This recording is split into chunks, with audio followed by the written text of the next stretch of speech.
Ketika satu hamba ditarik Allah di musyahadah, itu ada dua tempat yang Allah tempatkan. Pertama, dia ditempatkan di khos, yang kedua ditempatkan khawasul khawas. Sama makomnya, sama di musyahadah, sama. Cuman saja antara khos dengan khawasul khawas itu perbedaannya adalah kalau khos itu yang namanya akliyah, Anda itu atau sukmo atau akal itu ditarik Allah, ditarik, sehingga dia itu sudah tidak lagi berkewajiban tentang masalah apa hukum di dalam syariat yang ditetapkan. Orangnya disebut majdubun, perilakunya disebut jadab, seperti itu. Tapi tatkala diletakkan khawasul khawas, itu beda lagi, beda lagi. Ruhaniyahnya itu selalu di musyahadah. Lah jasmaniyah itu yang berhubungan dengan akal, itu masih fungsi. Ketika fungsinya ya, fungsinya akal itulah, maka jatuhlah wajib syariat pada beliau. Orang introvert itu tidak takut tuh dibenci sama orang lain, nggak takut tuh dikucilkan, nggak takut ditinggal sendirian, nggak takut ketika dia disalahpahami atau dia nggak takut tuh dijelek-jelekin orang lain. Nggak masalah banget gitu kalau misal hal itu terjadi sama si introvert. Karena apa? Dia sudah terbiasa dengan hal kayak gitu, sering disalahpahami. Orang yang datang ke kehidupan si introvert itu kebanyakan juga orang-orang yang toksik gitu loh, sering banget yang ngadepin hal yang kayak gini, ya kan? Jadi daripada dia harus berteman dengan mereka, dia lebih enjoy sendirian aja. Dunia itu tentang waktu, semua tentang waktu, semua berpotensi pergi, ditinggalkan dan meninggalkan. Siapa? Kawanmu, bahkan keluargamu pun suatu saat akan pergi. Satu-satunya yang gak akan pernah meninggalkan kau meskipun kau menjauhinya, yaitu Tuhan. Introvert ya, mungkin dari luar kelihatannya tuh pendiam, kalem, kayaknya tuh nggak banyak ngomong ya. Tapi di dalam otaknya itu ramai banget pasti. Ya, entah itu imajinasi, entah itu pemikiran, opini, kreativitas, itu semua tuh di dalam otaknya si orang introvert. Dan itu tuh bisa menghasilkan karya yang luar biasa. Ciri-ciri kekasih Allah itu bukan di situ. Cirinya adalah la khaufun alaihim walahum yahzanun. Ma'rifat setan dan ma'rifatullah bedanya cuma satu, Pak. Menghormati syariat. Satu itu aja. Jadi ketemu wali manapun nanti, pastikan dia tidak pernah berkalam menghina syariat. Syekh Abdul Qadir Al-Jilani mendapatkan ma'rifatullah itu setelah puasa 25 tahun di padang pasir, dibimbing Syekh Mubarak Al-Majzumi, jadi Sultanul Aulia. Di Jawa Sunan Kalijaga rojone berandal, bisa jadi wali karena puasa 3 tahun. Sunan Geseng itu tadinya cuma tukang ngambil kelapa itu, tapi kuat puasa 3 tahun, baca ya Hayyu ya Qayyum, itu bisa lari di atas air dan bisa meneruskan perjuangan Sunan Kalijaga. Padahal dia keliru, yo kayuku yo kayumu. Saridin disuruh puasa sama Sunan Kudus.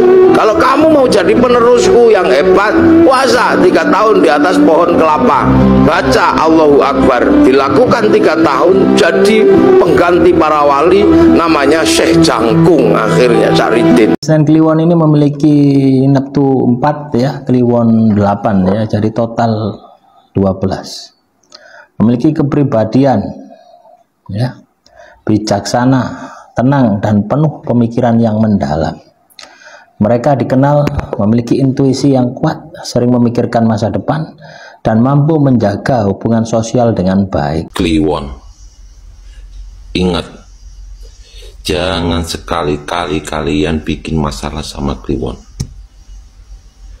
Kalau masalah cuma kecil, dibohongin, dibodoh-bodohin, si Kliwon itu masih bisa memaafkan kalian.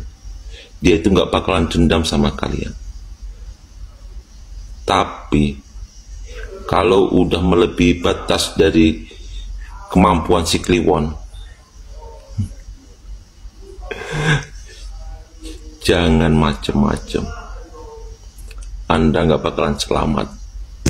Kalau udah Kliwon merasa jijik dan melihat sama kamu atau ngomong sama kamu, walaupun Kliwon tidak ngapa-ngapain, tengok aja, Anda bakalan menyesal sendiri. Kalau Kliwon udah bilang dalam hatinya, kamu harus gini, Anda nggak bakalan bisa ngelak. Tapi Kliwon nggak sejahat itu. Kalau masih di batas normal, walaupun kamu sakiti, kamu kata-katain sesakit apapun, kalau masih bisa di dalam hati Kliwon masih bisa menahan itu, Anda masih selamat. Tapi kalau udah Kliwon merasa, enggak, aku nggak mau lihat muka kamu, itu bakalan terjadi. Ingat itu, Kliwon. Ingat, jangan sekali-kali kalian bikin masalah sama Kliwon. Kalau masalah cuma kecil, dibohongin, dibodoh-bodohin, si Kliwon itu masih bisa memaafkan kalian. Dia itu nggak bakalan dendam sama kalian. Tapi kalau udah melebihi batas dari kemampuan si Kliwon, jangan macem-macem. Anda nggak bakalan selamat. Kalau udah Kliwon merasa jijik dan melihat sama kamu atau ngomong sama kamu, walaupun Kliwon tidak ngapa-ngapain, tengok aja, Anda bakalan menyesal sendiri. Kalau Kliwon udah bilang dalam hatinya, kamu harus gini, Anda nggak bakalan bisa ngelak. Tapi Kliwon nggak sejahat itu. Kalau masih di batas normal, walaupun kamu sakiti, kamu kata-katain sesakit apapun, kalau masih bisa di dalam hati Kliwon masih bisa menahan itu, Anda masih selamat. Tapi kalau udah Kliwon merasa, enggak, aku nggak mau lihat muka kamu, itu bakalan terjadi. Ingat itu. Nek kapan saman gelem ring kuburan idza marrul mukmin alal makobir, hadis sahih lho iki. Nek ana santri-santri gelem ring kuburan terus gelem ndonga, la ilaha illallah wahdahu la syarikalah, lahul mulku wa lahul hamdu yuhyi wa yumiit wa huwa hayyun la yamut biyadil khairu wa huwa ala kulli syai'in qadir. Langsung wong sak kuburan di sepuro kabeh, sampean dosane di sepuro sedaya, sampean oleh 1 juta kebagusan, oleh 1 juta derajat. Lho, dosa sampean 1 juta di sepuro sedaya. Jangan bayem lawe kerupuk, katone ayem utange numpuk. Kon kabeh iki anakku ya, sing rukun. Duwemu mek iki tok, aja tukaran-tukaranan. Kudu ngalah sal situk. Pemangku sik urip, ya tak kandhani, engko aku dipendem wis. Ngerti kon kok. Ndas gampang mumet asline kakan pikiran. Wong kakan rencana terus kurang dana. Akhirnya ya mumet. Jangan menerima salaman orang dalam keadaan duduk kesopan.